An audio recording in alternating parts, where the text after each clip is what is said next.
Abhaya Sutra. It is the sutra of transcendence. So, this also leads to a state of nirbhaya or fearlessness. If you are not so physical, there is not much fear in you. But the Devi Sutra is more like a protection.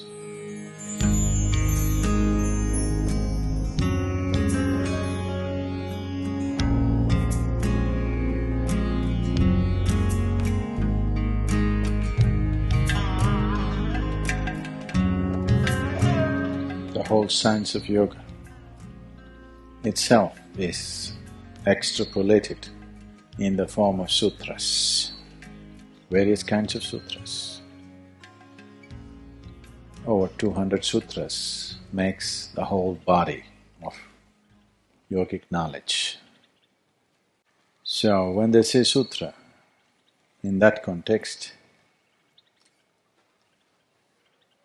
they're talking about just the basic. When the Yoga Sutras, when we say Yoga Sutras, when Patanjali kind of assimilated Yoga Sutras, sutra means a thread. He gave only the thread. He left the responsibility, the mastery and artistry of making the garland to each master.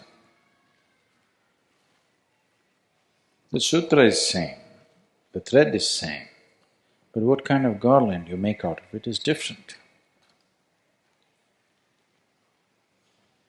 There can never be a garland without the thread, but nobody ever wears a garland for the sake of the thread. We wear the garland for the flowers that it bears. You can put flowers on it, you can put beads on it, you can put pearls on it, you could put diamonds on it. But without the thread, there is no garland. But you never wear the garland for the sake of the thread. Thread is vital, but that's not it is not a purpose by itself, it's not a goal by itself. So, we found many other ways to use the thread. You have heard of Mangal Sutra? You tied one?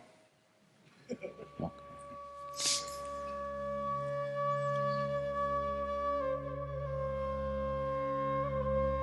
If it was properly done, the idea was binding two beings as one. That was the idea. Today it's just become a ritual, that's different. But if someone is there who knows how to do this, you mix up the two DNAs in such a way that energy-wise they cannot be separated.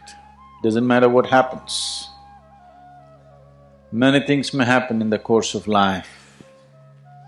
You may quarrel over big things, you may quarrel over petty things, but you cannot separate because the energies are bound in a certain way. You have to tear yourself apart, that's the only way you can go.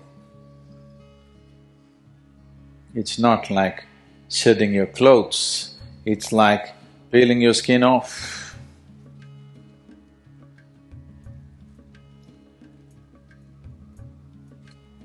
Now, Abhaya Sutra is not made to bind you. Two kinds of sutras, both are being called Abhaya Sutra.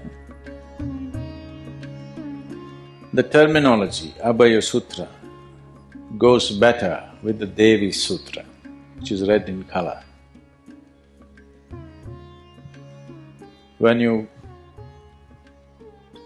get the sutra for the Panchabhuta Aradhana, which is connected to the Dhyana Linga, it is more to enhance certain dimensions of who you are, fundamentally to enhance the spiritual dimension. then why is it being called Abhaya Sutra? You need to understand Bhaya means fear. The basis of fear is your physicality. If you are not physical, would you have fear? Would you? No. It is the limitations of the physical which causes fear. If you are not at all physical, you wouldn't be fearful of anything, isn't it? So in that context, it is Abhaya. But essentially, it is the sutra of transcendence. But we did not want to use too many names. You'll get confused, So, this also leads to a state of nirbhaya or fearlessness. We can call this Nirbhaya Sutra, that is Abhaya Sutra. That is more like a protection. This is to enhance the spiritual dimension of who you are so that you become less physical. If you are not so physical, there is not much fear in you. So the Devi Sutra is more like a protection. There are two ways to be free of thieves. If you're always afraid a burglar may come into your house and steal, one way is to put a guard outside. Another way is not to have anything and nobody will come. Even if you invite him, he won't come, he'll go somewhere else. So this is his way, nothing, so nobody will come, so fearless. There, you want to put a guard, you still have stuff, you want a guard. I see many hands which have both, that's good.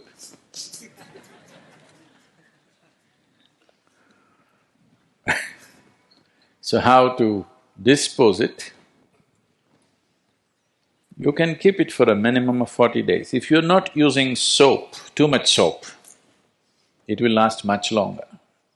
If you're using a lot of soap, at least for 40 days it will remain vibrant. If you're using only cold water, it will last much longer. If you're having bath with warm water, at least 40 days it will last. It is… if the thread maintains its tenacity, then it will maintain the energy. So somewhere between 40 to 60 days, if it's just become a thread, there's no point wearing thread and walking around. So you can take it off and put it somewhere where it'll disintegrate easily. Usually the tradition is to dig a small hole near a plant and put it because it gets watered and within 3 days it will be gone. It should not get into somebody else's hands, that's important. Something that's been so intimately on your body, a certain marriage has happened between you and Devi and between you and Dhyanalinga, a small-scale marriage. When that has happened, it's best that it should not get into somebody else's hands. If they know how to use it, they can finger you. So you must always bury it. If you don't have a place to bury, you must burn it. You can burn it, take the ash and smear it on your body from your Vishuddhi down. That's a simple way of doing it. Otherwise, you bury it.